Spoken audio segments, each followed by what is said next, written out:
emergency na yan.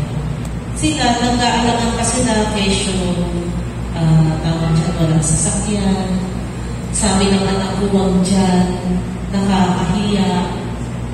Pero kasi, lagi po natin tatandaan, ang mental health and psychiatric illness, hindi siya emergency. Hindi talaga siya emergency. Kasi before pa yan mangyari, nakikita. Pero meron din mga pagkakataon na nakangiti siya sa social media. Siguro nakikita niya sa mga TikTok. Nakikita niya nakapost, nakangiti. Pero sa gabi patay niya. Pero hindi rin yung abrupt. Pinapakita lang niya na masaya siya para hindi ka mag-suspect. Pero pagdating ng patay na siya. Pero makikita mo yan, bago, before, 1 week before na nangyari yan, ano yung nangyayari sa kanya? Uy, nag-iiyak minsan, hindi kumakain. Minsan, lungkot na lungkot, tapos kinabukasan, saya na saya. Talagang hindi po siya emergency. May mga, manifestations. Yan. Next. Yan. Sa mga bata naman, may mental disorders din ang kita. Difficulty in seeking or paying attention. Pero kasi, baka mamaya tanongin nyo yung mga ADHD, autism, mga neurodevelopmental, ibang aspeto. Pero ito kasi, ang sinasabi nila, dating nakakaupo, biglang hindi makaupo, biglang hindi maka-atensyon. Excessive worry or fear, like not wanting to go to bed, nightmares, may mga naiisip sila. Decreased interest in their favorite activities, frequent tantrums, defiance, or aggressive behaviors. Yan. Meron kami yan. Kapag nag-interview ako ng bata or ng nanay, ma'am, may instances po ba na during kung lumalaki siya, nakakita ba kayo ng pagkakataon na nanakit siya ng hayop? Kasi kung meron man at unintentional, makikita mo yung remorse sa bata, yung pagsisisi ba? Pero meron mga bata na nakapatay ng hayop, tinawanan pa nila. There's something wrong. Ano ba ang pinapanood? Ano ba yung nakikita? Ano ba yung na-experience niya? Kasi yung mga bata minsan, pagka nakaramdam na or nakaranas ng trauma sa sarili, minsan pino-project nila sa ibang bagay. Baga ikaw, nasaktan ka ng magulang mo, tapos minsan hindi mo ma-express. Makikita mo, sinasakan niya yung manika niya. Diba? Kita mo yan. Tapos, problem in school with friends. Depende sa mga kaibigan na kasama niya. Sino ba gusto niya samahan? Yung mga mababait, yung mga makukulit, lagi bang napapatawag ng teacher, lagi bang may palakon, lagi bang late, lagi bang absent. Next. So, ano ba yung mga dapat gawin kapag ganito yung sitwasyon? Hindi naman agad kailangan dalhin sa ospital. Pag kami nakita kayong yung parang nalilis ka rin pala.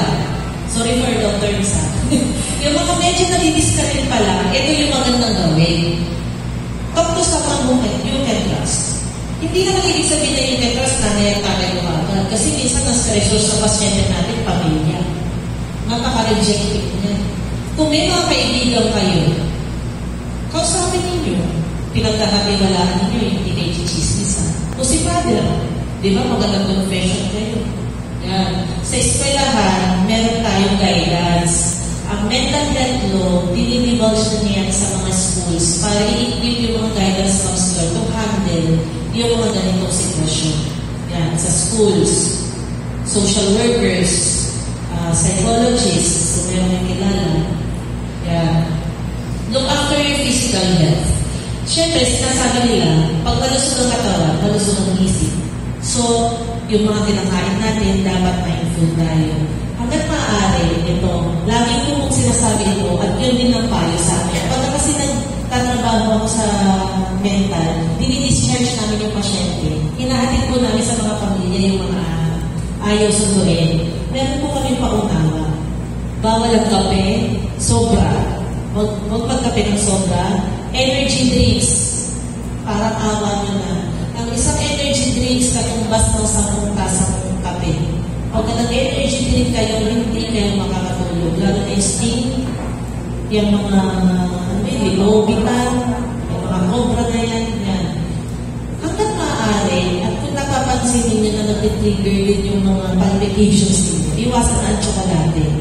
Bawal ang alak, bawal ang sigarilyo, matulog ng tama sa oras. Yan.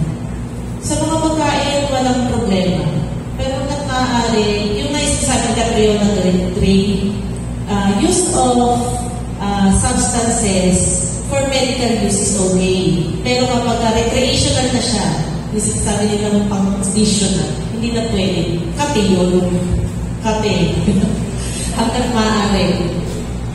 Do activities that you enjoy. Yung mga bata kasi, kung ano yung activities na enjoy nitong mga to, online, social media. Hanggang maaari, nung panahon namin yung mga maabi, siguro ito mga generations na to, wala kaming cellphone. Pag nabuburihan kami, labas kami, chismis sa kapitbahay, makapunta kami ng mall, yan. Punta kami ng mall or kaya punta kami na kung saan. Hindi kami namumonitor ng magulang namin. Kasi wala pang telepono. Malalaman na lang nila na nakaalis ka na, nakabalik ka na. I-enjoy nyo yung mga ganon hanggang maaari mag-detach kayo sa social media. Yan, next. Yan. Steer away from harmful substances. Yun nga. Drugs, alcohol, hanggang maaari, huwag magsugal. Hindi, huwag magsugal kasi sinasabi nila, huwag magsugal, nagsusugal pa rin. Kontrolin na magsusugal. Kasi minsan, nagiging din yan, trigger din yan, pagka wala ka na kayo pang posta, magkakakaw ka din. Nanakawin mo na yung mga gamit sa bahay, tapos ibibenta. Meron kami kwento na mayaman sila. Nagulat na lang sila na wala kong hindi yung gamit. Either pang sugal, pang alak. Yan.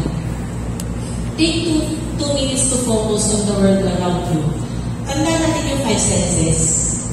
See, hear, feel, taste, at saka touch. Yan. Kapag kumaring meron tayo, overwhelmed na tayo sa mga bagay na nangyayari sa atin, tingnan na muna natin yung nasa paligid natin. Ano ba dyan na nakakapagpa-stress sa atin? Diba? Pakiramdaman natin yung mga tao na sa paligid natin. Pakinggan natin yung mga sinasabi nila. Kung talagang hindi kaya, ako ginagawa ko, minsan nakahawak ako sa tulong ng mental. Nagkatanda ng tulong doon, nakahawak ako doon. O kaya minsan, may time na kapag ako maring talagang hindi na ako hindi na ako, naguguluhan na ako, ay, lakad ako sa mental. Ano ba nakikita ko sa mental? Ang mental dati ay part ng Rizal. So, taas baba. Mukha siyang guba. So, kapag na-stress na ako sa mga pasyente ko after ko mag-rounds, lakad ako sa maraming puno, pinitignan ko na yung mga puno. Pag nakita ko ng green, kalmado na. Yan. When to seek professional help, ito na yung pinakahuli natin. Kailan ba tayo kailangan maghingi na ng tulong? Maghingi na natin tayo, kontrolin yung sarili natin. Ako tumating ako sa point ng life ko. Kasi tatlo yung anak ko, tingnan natin yung mga lahat yun may autism. Lahat yun may special needs. Pero doon sa unang anak ko, yung mga anak ko, parang feeling ko nagkaroon ako ng postpartum syndrome. Ang ginawa ko lang nung time na yun is, ako yung pumontrata sa ospital kasi dati nasa orto pa ako eh. Ngayon, susunduin namin psychiatrist sa mental, dadalhin sa orto, titignan yung mga pasyente. Ginawa ko, ako pumontrata, sabi ko, ma'am, ako po ang susundo. So all the while na doon, babiyahe ang psychiatrist sa amin. Kinakausap ko siya. Sabi niya, nakakatulog ka ba ba? Yun yung mga simptomas eh, nakakatulog ka ba ba? Nakakakain ka ba ba? Naaalagaan mo ba yung katawan mo? Naliligo ka pa ba? Natutubrush ka pa ba? Wala ka bang isip na saktan ng sarili mo? So yun, kapag nakita niyo na yung mga sintomas na yun, yun na po kayo dapat magpakonsulta. Hindi naman po ibig sabihin na nagpakonsulta kayo, may mental health kayo.